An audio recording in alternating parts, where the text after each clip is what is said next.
Donc du coup, on va pouvoir refaire un petit speedrun quand même de ce qu'on a vu la dernière fois. Parce qu'il y a 2-3 notions importantes quand même.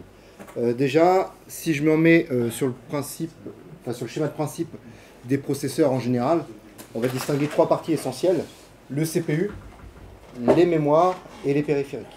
D'accord? Donc les périphériques, on n'en a pas parlé ou assez peu, on en reparlera vraiment plus tard.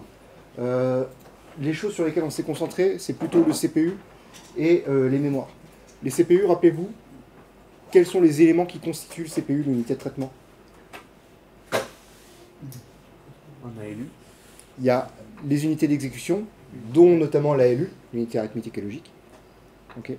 Unité de contrôle. L'unité de contrôle, c'est quoi son boulot, elle? De choisir qu'est-ce qui est utilisé comme module entre l'ALU, un multiplicateur et Ouais, si je résume, et en généralisant peut-être un peu plus, c'est d'interpréter les instructions qui lui sont données. Okay, et donc va effectivement contrôler le matériel en conséquence et contrôler éventuellement les données d'entrée et de sortie en conséquence. Ok. On se rappelle les 4 étapes hein, de l'unité de contrôle. Fetch, je vais chercher l'information dans la mémoire programme et je la ramène. Décode, j'essaie de comprendre ce que fait cette instruction. Exécute, je l'exécute vraiment. Et puis store, je stocke les résultats qui a été obtenu. Ok. Et une troisième partie dans le CPU, les registres. Voilà. Des registres qui peuvent être soit spécifiques, vraiment dédiés à un usage particulier, soit génériques dans lesquels on va pouvoir mettre les données justement sur lesquelles on va faire effectuer les opérations. Ok. Donc voilà, ça on est repassé très rapidement là-dessus, c'était cette partie-là. Et d'un point de vue mémoire, bonjour, d'un point de vue mémoire, qu'est-ce qu'on avait vu?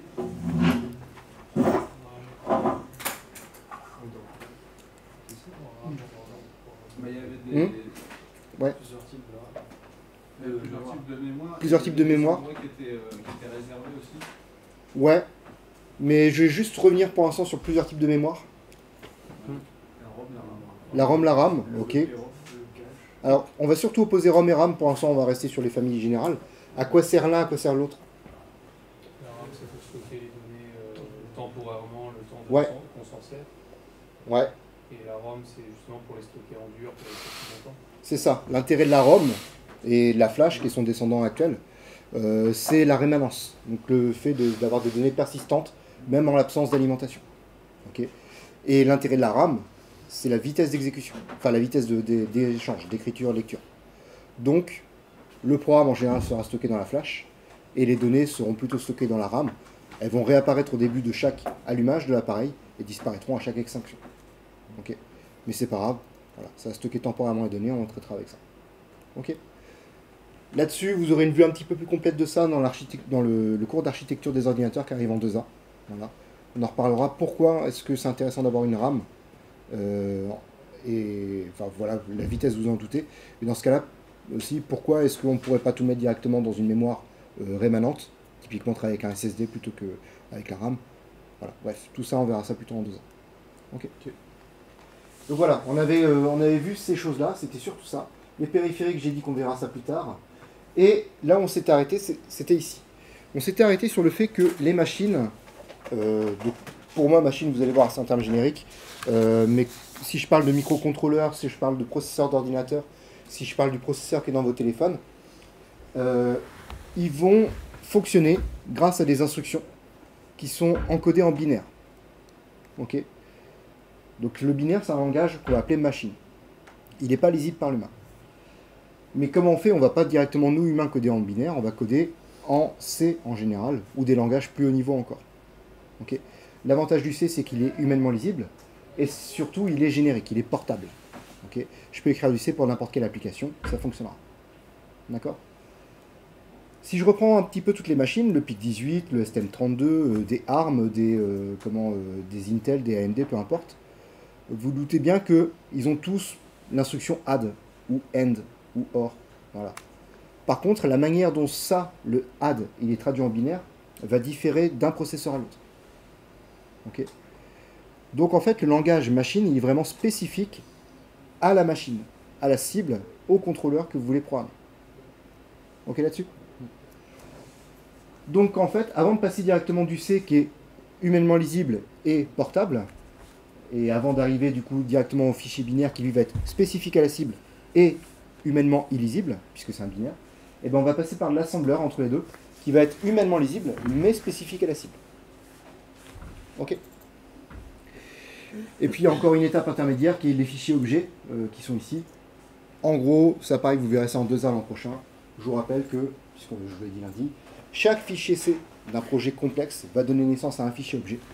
Et ensuite, à la toute fin, on va concaténer en gros tous ces fichiers objets pour générer un seul exécutable. Ok. Alors du coup, on avait vu ça vite fait avec cette partie-là. Par exemple, j'ai un code qui est écrit en C, donc c'est du C à peu près basique. Hein. Voilà, déclaration d'une fonction, définition de la fonction main, définition de la fonction inc. Ok, très bien. Ça, du coup, traduit en assembleur, ça donne ça. Alors ça, j'ai pas précisé. J'ai pas précisé, mais c'est de l'assembleur Intel. Ok. C'est ce que vous verrez justement un tout petit peu en 2A, dans le cours d'architecture des ordinateurs, encore lui. Alors, on peut remarquer des choses déjà, des petites similitudes. Qu'est-ce que vous pouvez remarquer au niveau des deux fonctions là, par exemple? Il y a un mail. Il y a un main. Il y a un main. Ouais, non, pardon, je voulais dire, si on regarde juste l'assembleur, est-ce qu'il y a des points communs entre les fonctions? Oui, il y a le main. Allez, on va dire il y a le main. Ça, juste pour info, le main, avec les deux points derrière, c'est pas une instruction, c'est ce qu'on appelle un label. C'est un petit pseudo que je donne à une instruction. Ok. Qu'est-ce qu'il y a d'autre? Les deux commencent par un push. Les deux commencent par un push, ouais. Et je vais même aller plus loin. Le move qui est après, c'est exactement le même aussi. Ok. Vous êtes trop jeune, on verra ça l'an prochain. Les moves, c'est pas tous les mêmes. Les moves, c'est pas tous les mêmes. Alors, il y en a qu'on peut comprendre peut-être. Move, à votre avis, ça fait quoi? Ça se déplace. Ouais, ça déplace. Ok. En C, ce serait quoi l'instruction équivalente, l'opérateur équivalent? Égal. Égal. Ok. Le move, c'est l'instruction d'affectation. Égal, c'est l'opérateur d'affectation. Donc là, par exemple, si je fais move 1 EDI, ça écrit EDI égale 1 en C. Ok. Et ça, en fait, vous pouvez avoir son corollaire au niveau du C. C'est ici, c'est le passage d'argument. Le 1, il est là. On peut voir ça aussi un petit peu ailleurs. Move 0 dans EAX. Le move 0 dans EAX, à quelle ligne il équivaut en C? Return 0. Ouais, alors plus précisément au 0 de l'instruction return 0. Okay. D'ailleurs, vous pouvez voir que l'instruction return, en fait, elle se fait en deux temps. Il y a le move, et puis il y a le leave et le ret. Elle se fait en trois temps même, pour être plus précis. Okay. Voilà. L'objectif, c'est pas rentrer dans les détails, mais vous comprenez qu'on est capable de faire des équivalences à peu près facilement avec un petit peu d'entraînement. D'ailleurs, vous voyez aussi le call inc. Qu'est-ce que c'est? C'est l'appel à la fonction inc. Okay. Sachant que en fait, la valeur 4004F2, c'est quoi? C'est l'adresse de l'instruction qui est labellisée inc ici. Donc c'est celle-là. Ok. Bon voilà, pas besoin d'aller plus loin. Au moins vous comprenez. Une traduction qui se fait. Il y a des choses éventuellement qui vont réavancer, mais bref, voilà, ça se fait. D'ailleurs, pareil, le bar plus 1 ici, vous voyez add 1 dans EAX. Ok. Et du coup, en binaire, ça donne ça. En binaire, ça donne ça. Qu'est-ce qu'on peut remarquer entre le binaire et l'assembleur? Il y a le même nombre de lignes. Ouais. Alors, on ne comprend pas grand-chose. Mais je vais revenir sur ta remarque. Il y a le même nombre de lignes. En fait, du binaire, enfin de l'assembleur, pardon, vers le binaire, c'est une traduction quasi directe. D'accord? C'est quasi littéral. C'est-à-dire qu'en fait, une ligne en assembleur a son équivalent en binaire. Effectivement, par exemple, si je vous dis, donnez-moi l'instruction return, c'est quoi son code binaire? C3. C3 parce que le return, il est là, c'est la dernière instruction. Vous la voyez là. Et là, on revoit un return, on revoit un C3 ici. Okay. Pareil, je peux vous demander comment la valeur, enfin le code binaire de l'instruction move RSP RBP.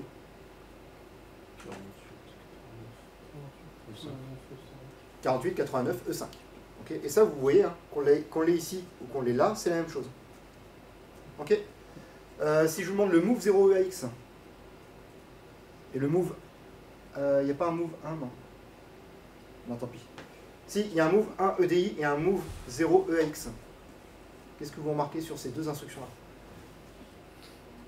En binaire, ça ressemble à quoi? Beaucoup de Alors il y a beaucoup de 0 pour le move 0 EX, effectivement. Il y a le B8 0 0 0 0 0 0 0 0. Ça, je suis d'accord. Pour le 1, il y a 0, 1. Et pour le 1, il y a BF 0 1 0 0 0 0 0 0. Ok. Alors qu'est-ce que vous pouvez comprendre très rapidement de ça? C'est le chiffre en binaire. Eh ben ouais, le chiffre en binaire, le move 0 ou le move 1, il est encodé dans le code binaire de l'instruction. Ok. D'ailleurs, il est codé de manière un petit peu bizarre. Parce que si je l'écris en fait, là je suis sur une architecture 32 bits. Donc 0, normalement ça s'écrit sur 32 bits, ça s'écrit 0x, 0, 0, 0, 0, 0, 0, 0, 0. Et la valeur 1, elle s'écrit 0x, 0, 0, 0, 0, 0, 0, 0, 1. Ok. Sauf que là c'est inversé. Ok. C'est certains systèmes utilisent ce qu'on appelle le Little Indian, le petit boutisme. Je ne sais pas si vous avez déjà entendu parler de ça. En même temps, c'est pas très grave. En gros, c'est comment on stocke les données dans la mémoire.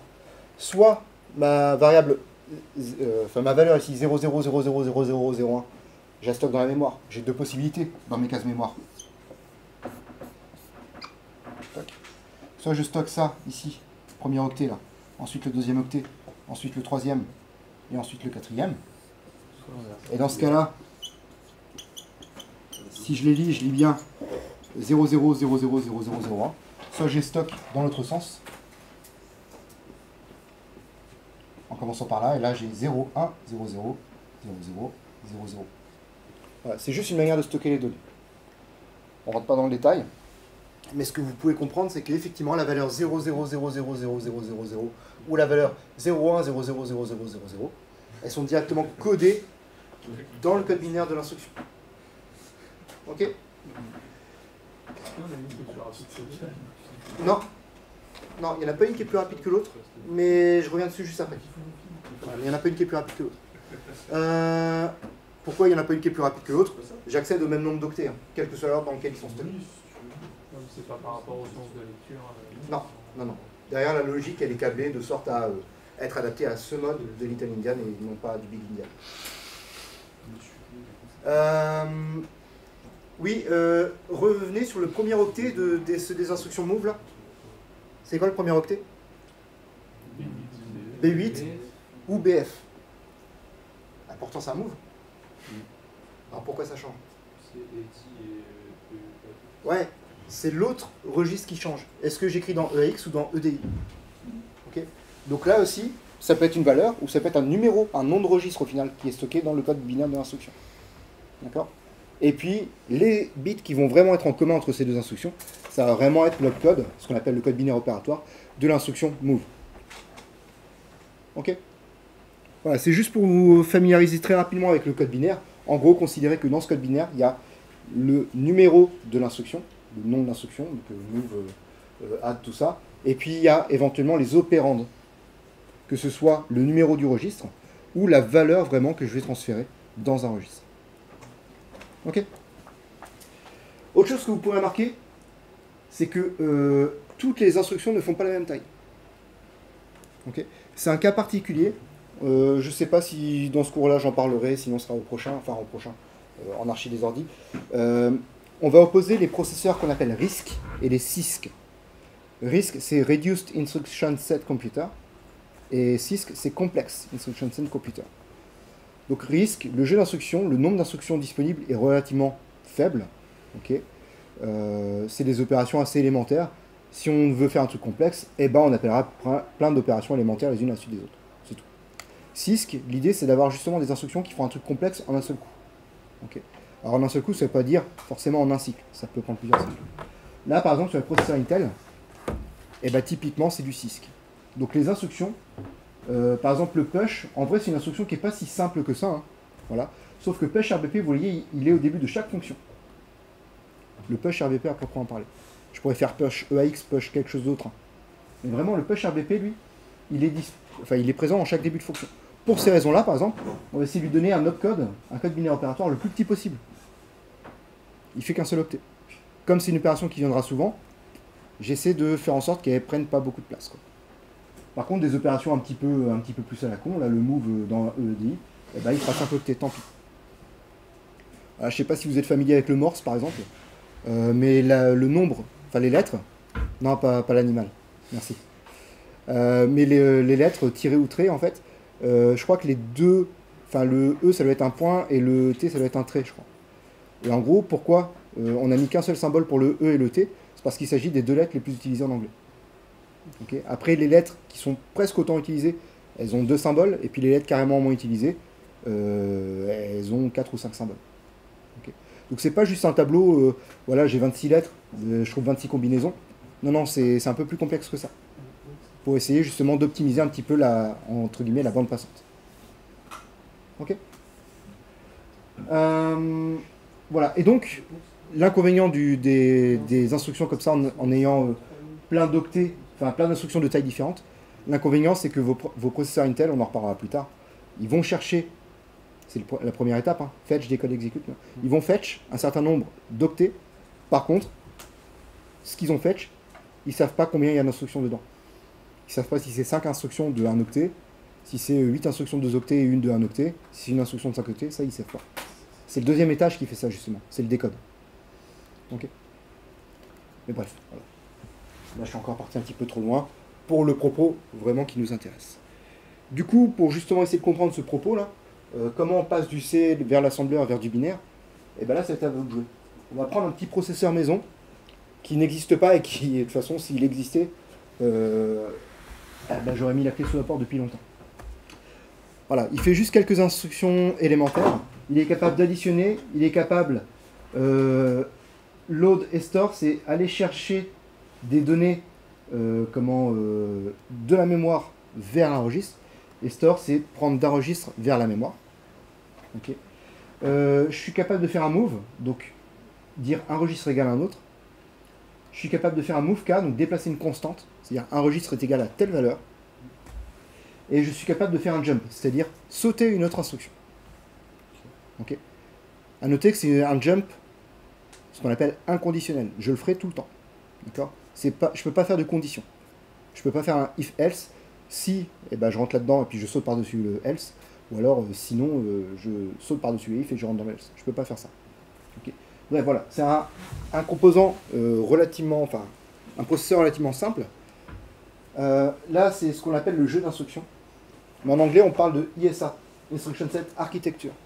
J'aime beaucoup ce terme-là, en anglais, pardon, parce que ça vous montre que les instructions sont liées à l'architecture matérielle. Okay. Vos instructions viennent activer du matériel dans le processeur. Si vous n'avez pas le matériel associé, vos instructions ne servent à rien. Et réciproquement, si vous avez du matériel qui est disponible, mais que vous n'avez pas d'instructions qui permettent d'y accéder, votre matériel ne sert à rien. Okay.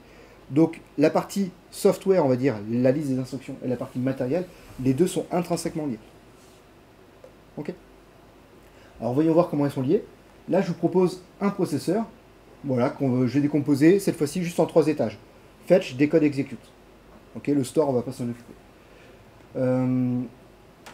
Ce processeur-là, il a un registre R0 et un registre R1. Donc 2 registres, 8 bits. Okay. J'ai une mémoire de programme. Une mémoire programme, la largeur du bus adresse, c'est fait 4 bits. C'est-à-dire que je peux avoir combien d'adresses?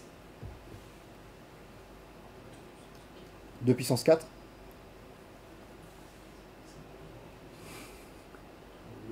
« 32. Je peux avoir 32 adresses. Okay. Si je considère que mes instructions elles sont codées sur un octet, je peux avoir au maximum 32 instructions dans mon processeur. Et là, je vais prendre... Non, c'est 16. C'est 16. C'est 16 ici. Et là, je prends ma mémoire de données. Okay. Cette fois-ci, le bus adresse, il fait 3 bits de large. Donc je peux avoir combien d'adresses différentes? 8. Et les 8, voilà, elles sont là. J'ai 8 cases mémoire au final pour stocker des données. Ok. Et du coup, moi ce que je vous demande, c'est d'essayer de traduire ce programme qui est en C ici, en assembleur dans un premier temps. On le fera en binaire après. Ok. On va décomposer, on va prendre le programme de manière relativement simple. Vous voyez, c'est juste un while 1, donc je fais une boucle comme ça en permanence. Il va falloir essayer de décomposer le value plus égale 2 en peut-être 2 instructions en C. Ok. Et puis voilà. Donc juste de l'assembleur pour l'instant. Vous avez l'exemple de comment vous pouvez utiliser les instructions d'assembleur. Juste pour info, pour que ce soit plus facile, on va partir du principe que... Ah non, c'est la solution qui est là. On va partir du principe que dans votre mémoire de données, il y a déjà la valeur 3 qui est stockée dedans. Ok. Puisque c'est la valeur de départ qui est ici. Ok. Et ben allez-y. On se prend un quart d'heure, 20 minutes, une demi-heure. Et on essaie de traduire ça. L'idée du coup, c'est d'arriver à traduire ce code-là. Comment on peut faire? Alors, je vais pas vous présenter... Enfin si, je peux vous présenter rapidement si le value égale 3, par exemple. Si au final, j'avais fait ça. Value, en considérant que voilà, value j'ai stocké à l'adresse 0 et save value j'ai stocké à l'adresse 1 de ma mémoire de données, mais que j'ai pas mis de valeur et que pour mettre une valeur, je fais ça au départ. Voilà, j'aurais pu vous proposer ça, et d'ailleurs je pense qu'il faudrait que je modifie et que je propose ça par défaut. Ok. Et ben ça, juste comme ça, juste cette partie-là, comment vous l'auriez écrite par exemple? Enfin, comment j'aurais écrite moi? Parce que je ne vous ai pas demandé de réfléchir dessus, donc je ne vais pas vous demander maintenant. Moi, ce que j'aurais fait un move k qui me permet de stocker la valeur 3 dans un registre quelconque, R0 par exemple. Et ensuite, j'aurais fait un store. C'est quoi, c'est str? Str qui permet de stocker le registre R0 à l'adresse. C'est dans ce sens-là, je sais plus dans quel sens je l'ai marqué. Store, c'est du registre vers l'adresse. Ouais. Donc je l'aurais écrit comme ça. Voilà, pour vous donner un exemple. Okay. Mais cette partie-là, on va l'oublier. Hein. Voilà, parce que je ne vous l'ai pas demandé. Ok. Et bah, du coup, on va plutôt se concentrer sur la partie qui suit là. Déjà, première étape, ce que je proposerais fortement, c'est de modifier légèrement cette instruction. Comment vous pouvez l'écrire autrement en C? Value égale value plus 2. Et qu'est-ce que ça implique? Ça implique qu'on va avoir un value qui va être utilisé en écriture et un value qui va être utilisé comme source d'information, en lecture. Ok. Très bien. Et bien ça, comment vous me le traduisez, cette partie-là, en C? En assembleur, pardon. Il faut charger le value. Il faut charger le value. Avec load. Donc load. Moi j'ai fait load à value. Ok, value. 0,01. Enfin 1. 1. Ouais, on peut l'écrire R1, je crois, hein, directement, pour dire le registre 1. Enfin, c'est pas, je crois, hein, c'est moi qui l'ai écrit. Enfin, c'est pas moi qui l'ai écrit, mais c'est avec Hugo. Voilà, load var 1, R1. Voilà. Tiens, d'ailleurs, là, ça veut dire que peut-être j'aurais pu l'écrire là directement value aussi. Après, selon les langages d'assemblage, il ne faudrait pas marquer value, mais l'adresse de value. Voilà. Mais bref, là, c'est du détail. Ok, donc là, par exemple, on a stocké la valeur de value dans R1. Ok, ensuite, que fais-je? Du coup, faire un add. Ouais, move K2. Ouais, il faut faire un move k d'abord. Pourquoi un move k? Pour mettre la constante. Pour mettre la constante, la valeur 2 dans le registre R0. R0. Je peux le mettre dans R1? Bah non. Non, Ça va écraser. sinon ça écrase value. Par contre, est-ce que j'ai le droit de faire ça? Ouais. Ouais. Ça change rien là. On est d'accord. Ok. Bon bah pour vous embêter, je reste comme ça. Ensuite, Après, on fait add R0 et R1, R0, donc j'additionne R0 et R1 et je stocke ça où? R0. R0. Ou R1, peu importe. On s'en fout. Là, on est d'accord qu'il n'y a pas de différence. Ok. Eh ben, je vais vous écouter quand même. Une fois de temps en temps, je mets ça dans R0. Ok. Et c'est tout? On est Non, bon? faut faire store après. Alors pourquoi il faut un store? Pour le mettre dans save value, pour le remettre en mémoire. Exactement.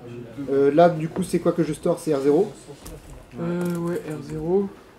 et que je mets dans value. Mais d'abord, non, non, save value. Ah, ok. Donc toi, en fait, tu fais ça. Ouais. Ok.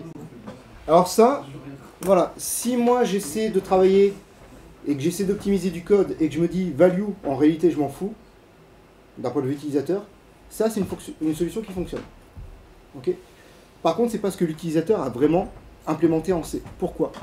Quand j'écris ça, cette ligne-là, je m'attends, moi, à n'importe quel instant dans ma mémoire de données, à ce que value soit à jour dans la mémoire de données. Ok. Et là, value, il n'est pas à jour dans la mémoire de données.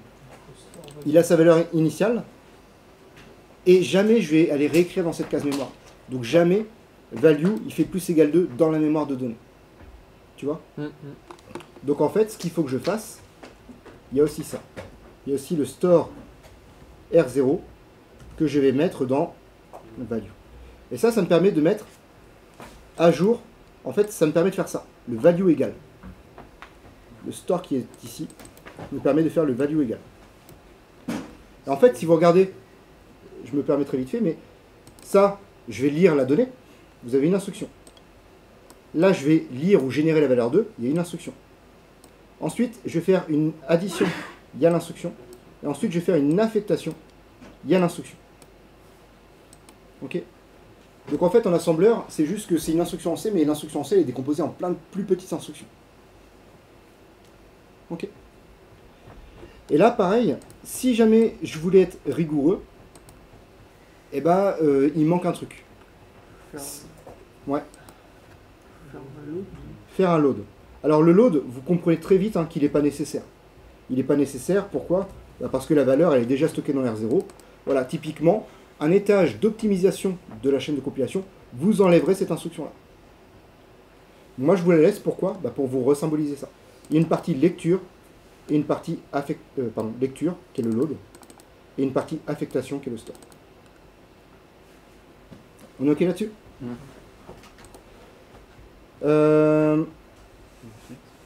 Ensuite, qu'est-ce qu'il y a?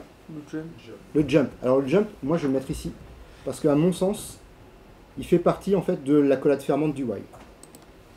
Ok. Et qu'est-ce que je vais faire? Jump, quoi? While. Main. Mais il faut qu'on fasse un label pour le... Oui, alors pardon. Si je fais un jump main, j'enlève ça, je me remets dans les mêmes conditions que vous. Toc. Value égale 3. Ok. Alors en fait, main ou while, en réalité, on est d'accord qu'on saute sur le while. On saute pas sur le main. Là, si j'avais des choses écrites entre temps, c'est pas au main qu'il faut que je saute. C'est bien au while. Ok. Alors du coup, je vais plutôt suivre ceux qui font ça. Donc, même à la limite, plutôt que de l'appeler while, je vais l'appeler boucle. Juste pour vous montrer que c'est complètement indépendant du langage C. Voilà. Ça, c'est quoi? C'est un label qui désigne la prochaine instruction. Et c'est quoi la prochaine instruction? C'est celle-là. Donc en fait, boucle, il n'est pas réellement associé à l'instruction while en C. Il est associé à l'instruction de lecture de value ici. Parce que c'est celle que j'ai décidé de faire en premier. On est d'accord là-dessus? Pour ceux qui ont voulu mettre main, vous pouvez avoir plusieurs labels pour une même instruction. C'est possible. Donc vous pouvez faire un jump, ensuite, boucle, ou un jump main. Dans tous les cas, ça fonctionne. Ok? Avec le truc que je suis en train de faire là, je me suis démerdé pour faire un truc qui est optimisable. Je sais pas si vous le voyez. Il y a un petit truc qui est optimisable ici. Alors quand on parle d'optimisation, en fait, souvent en programmation, c'est on va beaucoup travailler sur les boucles. Et si j'enlève une instruction de la boucle, eh ben, je gagne 1 milliard de fois. Si la boucle, j'ai fait 1 milliard de fois, je gagne 1 milliard d'instructions. Le Ah oui, celui-là on l'avait dit, éventuellement. Ok, mais une autre? Le store value, non, parce que le store value ici, moi je veux ici écrire dans la mémoire. Donc lui, il doit rester. L'autre value, à partir du moment où on l'a fait une fois... Ouais, éventuellement, le load value, il faudrait le faire juste une fois. Le move K. Ouais. Et le move K aussi. Limite les deux, ouais. Ça, en fait, si vous le faites une fois, en réalité ici. Alors dans ce cas-là, il y a une distinction maintenant entre main et boucle. D'accord? Mais à partir du moment où c'est fait une fois, vous avez stocké value dans R0, vous avez mis là-dedans dans R2, vous pouvez additionner, et ça va tourner en boucle comme ça. Donc là, vous voyez, c'est des optimisations qui sont faites par la chaîne de compilation ou par le développeur. Mais ça, voilà, ça arrive avec le temps. Ok?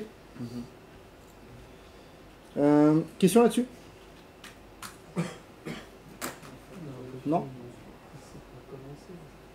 Ok. Toc toc toc. Alors du coup, si j'avance, voici une proposition. Elle doit ressembler à peu près à celle qu'on a faite ensemble. Il y a des choses que je vais préciser quand même. Je vous ai dit, j'ai 4 bits d'adresse pour ma mémoire programme, donc j'ai 16 octets possibles. Ok. Mes instructions, vous l'avez peut-être remarqué avec le tableau, c'est des instructions qui font un octet en largeur. Donc contrairement d'ailleurs au code binaire que je vous ai présenté juste avant, le code binaire Intel, où chaque instruction a presque une taille différente, là elles ont toutes la même taille. Je vais préciser, certes, du coup dans mémoire programme, ce que je vous ai dit tout à l'heure, ce qu'on s'est dit en aparté, je ne peux pas avoir rien bit ou rien instruction. Okay. J'ai forcément des bits qui sont écrits dans toutes les cases de la mémoire. Là, je vais juste préciser certaines instructions comme undefined, donc non définies, parce que je ne vais pas m'en servir de ces cases-là. Alors là, ici, les bits, ils sont marqués U. En général, c'est que des 0 ou que des 1. Voilà. On remplace U par une suite qu'on connaît et qui va être interprétée comme c'est pas une instruction. Mais j'en parle un petit peu juste après. On peut directement voir aussi le code binaire qui se trouve à droite. L'instruction load, si vous revenez vous sur le tableau là, sur vos polys, sur vos écrans, l'instruction load, c'est quoi le code binaire opératoire de l'instruction? 0,10. 0,10, ouais. Ok, donc 0,10 on le trouve. C'est 0,1, 0, c'est les 3 premiers bits qu'on voit ici. Ensuite, c'est quoi? AA, il y en a 3. Load, hein? Ouais. Ouais, il y a 3A. Donc 3A, ce sont les 3 bits d'adresse. Donc si je regarde, les 3 bits d'adresse, c'est 0, 0, 0. Donc je stocke à l'adresse 0. Ensuite, le bit d'après, c'est quoi? R, donc c'est le registre. Je choisis le registre 1, et non pas le registre 0. Et ensuite, c'est U, undefined, c'est un bit qui ne sert pas dans cette instruction. Okay. Et en fait, on peut comprendre toutes les instructions comme ça. Le add, par exemple, le code binaire, c'est 0, 0, 0. Okay. Ensuite, ça c'est la première source, le registre 0. Ensuite, la deuxième source, le registre 1. Et ensuite, la destination, le registre 0. Et ensuite, de undefined. Le jump, comment il fonctionne?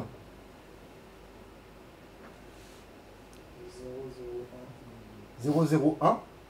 Ensuite, 4 bits d'adresse pour dire à quelle instruction je saute. Et ensuite, undefined. Alors pourquoi c'est 0, 0, 0, 0? Parce que je saute au label main, et c'est l'adresse de l'instruction main. Okay. Et vous avez remarqué en assembleur, j'ai pas mis une adresse, j'ai mis un label. Pourquoi? Parce qu'en fait, en assembleur, quand j'écris, là pour l'instant j'écris la fonction main, mais ça se trouve en dessous j'aurai la fonction inc, et ça se trouve au-dessus j'aurai la fonction sub. Et donc je ne connais pas l'adresse absolue de mes fonctions au moment où j'écris le code dans l'assembleur. Ça, c'est la chaîne de compilation qui finira par fixer une adresse absolue. En attendant, je peux me référer à chacune des variables ou des fonctions grâce à un label. Okay. Label qui sera traduit plus tard par une valeur, une adresse absolue. On est OK? OK. J'avance. Donc là, voici ce qui se passe. Mon processeur est éteint. OK. J'ai le code qui se trouve dans la mémoire programme, il est ici. OK. J'ai ma donnée qui se trouve en mémoire de données, adresse 0, j'ai la valeur 3. Pour tout le reste, c'est undefined, je ne sais pas. Et j'ai ça, le PC qui est le programme counter. Rappelez-vous ce qu'il fait.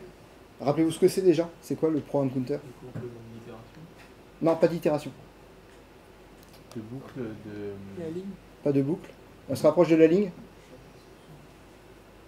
Ouais. Alors il ne compte pas vraiment le nombre d'instructions. Il contient l'adresse de la prochaine instruction à aller chercher. Ok. Et c'est quoi comme entité le programme counter?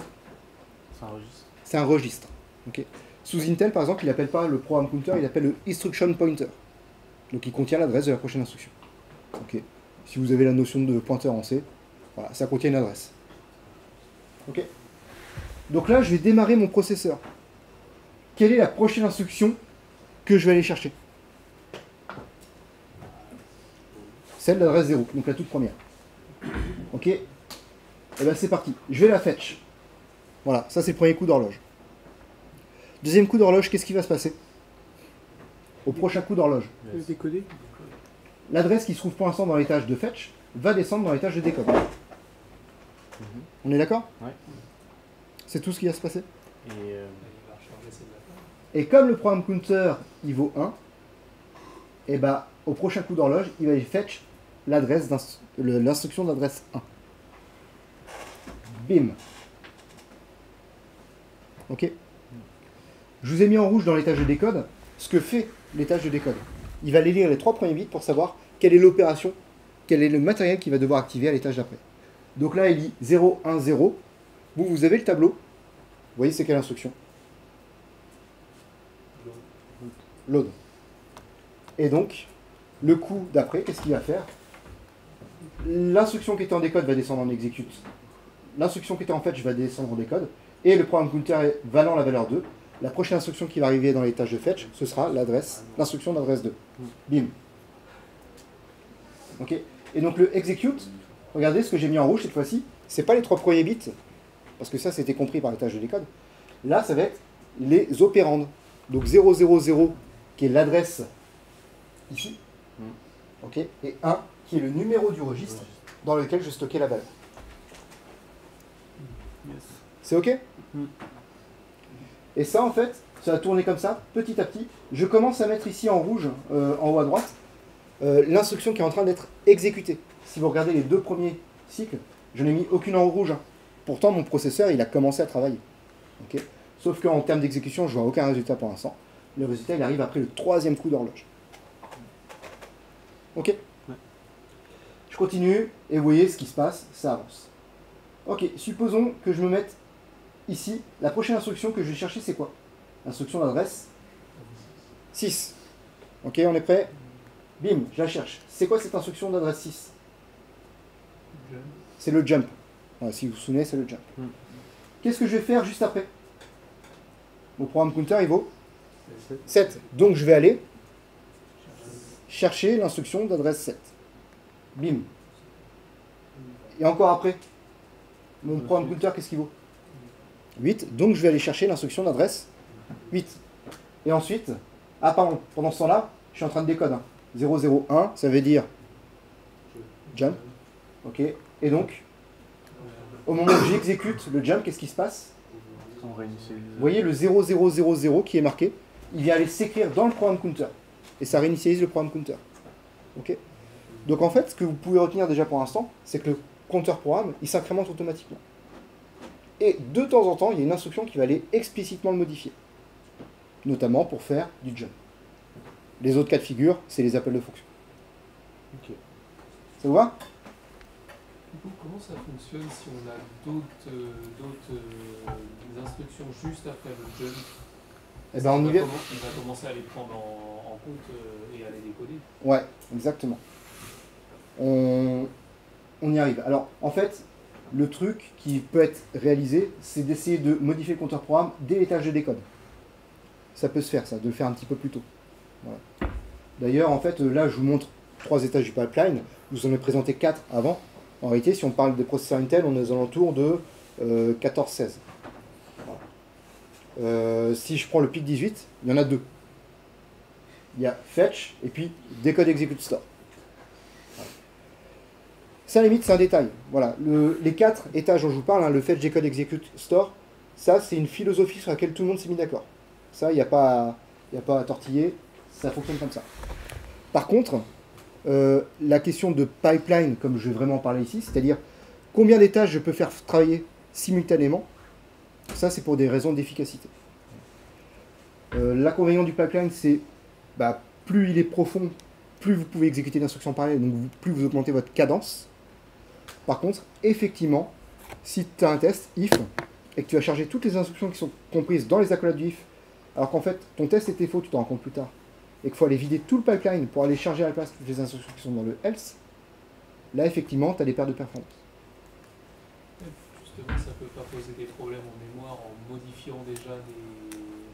Non, ça, à la limite, je t'en reparlerai quand on parlera vraiment du processeur GPP. Je vais peut-être en parler très vite fait sur le prochain chapitre. Mais en gros, si on prend les processeurs Intel, en termes de, de surface utile sur le CPU vraiment pour faire du calcul, c'est ridicule. Tout ce que tu as autour de la surface utile, c'est la surface d'optimisation, d'accélération des processus. Donc en fait, tu vas avoir tout, notamment ce pipeline qui va être rajouté, et toute la logique et le matériel pour contrer les contre-performances du pipeline. Voilà, en fait, tu vas avoir ça, évolution technologique, ok, il y a des défauts, je viens les contrer. Globalement, est-ce que c'est mieux carrément sans tout ça, ou avec un truc et encore un peu de logique autour pour contrer ces défauts? Et c'est comme ça qu'on est arrivé au processeur actuel. Mais là, par exemple, effectivement, je peux revenir sur ton cas. Là, mon jump, il est dans l'étage de décode. Je fais les fetch, l'adresse d'instruction, l'instruction d'adresse 7. Là, je fais les fetch, l'instruction d'adresse 8. Ok. Qu'est-ce qui va se passer au coup d'après? Ouais, mon programme counter, il vaut 0. Donc oui, je vais aller chercher l'instruction d'adresse 0. Par contre, qu'est-ce que je vais exécuter là? Et 2 coups dans le vide. 2 coups dans le vide. Ok. Moi, ce que je propose, par exemple, c'est que les U là, on a dit c'est undefined, mais on ne peut pas avoir un bit qui vaut une valeur undefined, c'est soit 0 soit 1. Eh ben, on met tout à 0. Ça vous va? Ok. C'était un piège. Pourquoi c'est un piège? Parce qu'il va chercher à interpréter. Et du coup, l'étage de décode, qu'est-ce qu'il va faire? 0, 0, 0, c'est quoi ça? C'est add. Il va additionner 0, enfin le registre 0, plus le registre 0, et stocker ça dans le registre 0. Et il va écraser. Ok. Et donc ça, en fait, c'est problématique. Par contre, si je mets que des 1, il n'y a pas d'instruction qui contient 3 premiers 1. Donc ça passerait. En fait, ce qu'il faudrait faire, c'est dans ce tableau-là, rajouter une instruction qu'on va appeler le NOP, No Operation, qui, quand elle est découverte, voilà, eh ben je sais que je n'ai rien activé comme matériel. C'est juste, je m'autorise à avoir une instruction qui fait des coups dans le vide. Parce que s'il n'y a que des 1, il va pas se mettre en erreur s'il n'a pas d'instruction. Alors là, en fait, en l'occurrence, il va pas se mettre en erreur, parce que c'est un processeur très simple, il n'y a pas de gestion d'erreur, tout ça.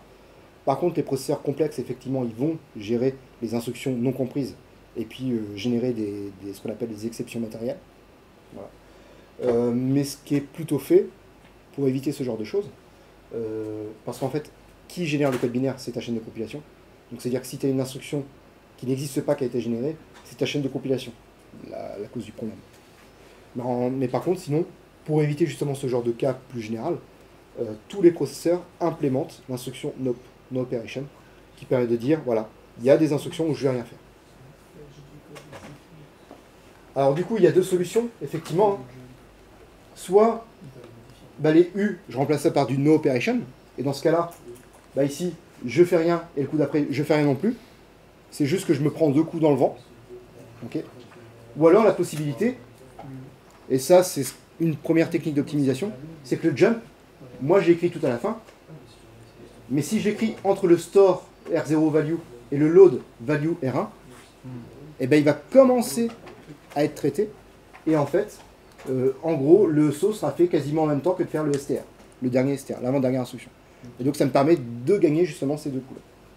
Voilà. Mais ça c'est l'optimisation, voilà comment on peut commencer à jouer un petit peu.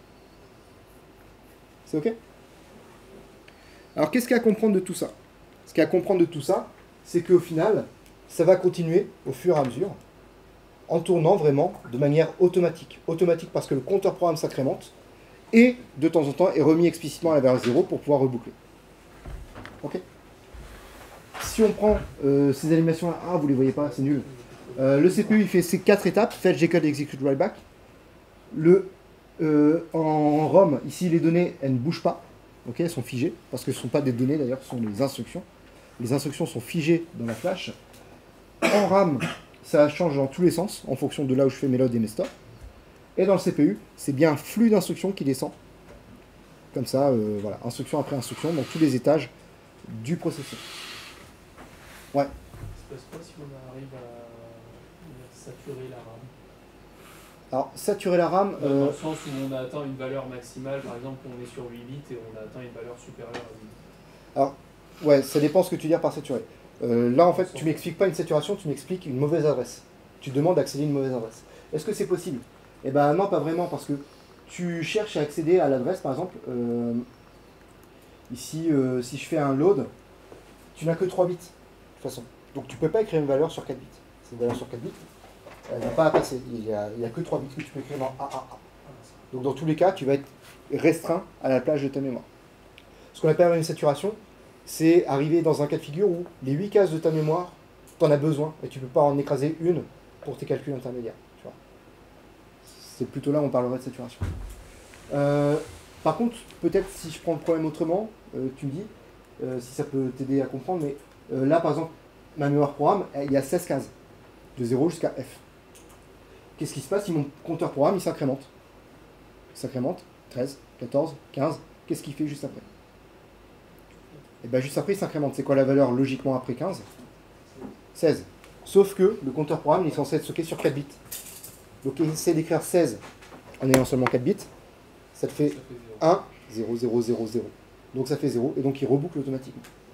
Oui, sur la mémoire data, plutôt, si on arrive à la... Parce que là, dans le cas de ce code-là, ça va monter de manière infinie. Ouais. Mais il y a un moment où on va plus pouvoir incrémenter la valeur, ça va faire pareil, quoi. Ah, d'accord. C'est pas les cases mémoire, c'est la valeur de la donnée. Oui, quoi. Ouais. Et ben en fait, si tu incrémentes la valeur, ça va faire exactement pareil. Ça va provoquer un débordement. Tu vas atteindre la valeur, on commence à 3, donc et tu incrémentes de 2 en 2, donc tu vas avoir 251, 253, 255. Plus 2, c'est censé donner 257. Sauf que ça va reboucler en fait en te donnant la valeur 1. Puisque effectivement, le bit supplémentaire qui est propagé, le 9e bit, va pas être câblé, donc il va pas être pris en compte. Oui, il va pas être stocké ailleurs, il Non. va juste être effacé. Non, exactement. Et éventuellement, si ton ALU, elle implémente le bit de retenue, qu'on avait évoqué lundi, là, il peut être récupéré. C'est OK? Ça va? Ok. Toc, toc, toc, toc. Donc on avait fait ça, voilà. Et puis les périphériques, là-dessus je vais passer relativement rapidement parce que je vous ai dit, on en reparlera bien plus tard. Ce qu'il faut juste comprendre, c'est que les périphériques, ce sont des fonctions matérielles. Ok. L'idée, c'est que ce soit pas un truc qui soit fait entièrement logiciel, mais que ce soit matériel. Je prends par exemple une multiplication. Une multiplication avec une ALU, vous êtes capable de le faire. C'est quoi une multiplication? 6 fois 7, bah vous faites 6 fois 7, plus 7, plus 7, plus 7, plus 7, plus 7. Donc juste avec une ALU, c'est faisable. Okay. Sauf qu'au final, ça veut dire que logiciellement, vous faites une boucle de 7 itérations, de 6 itérations, qui va additionner 7, plus 7, plus 7, plus 7. Okay. Et bah plutôt que de faire ça logiciellement, on va le faire matériellement. On va câbler du matériel. Ça va aller plus vite, ça va sûrement prendre moins d'énergie. Par contre, l'inconvénient, c'est que mon circuit devient plus complexe et plus cher. Okay. Et en fait, là, c'est l'équilibre entre qu'est-ce qui va être le plus efficace, faire une opération logiciellement ou matériellement. Okay. Et puis, il y a aussi une autre particularité des périphériques, c'est qu'il y en a une bonne partie, c'est pour faire des entrées-sorties.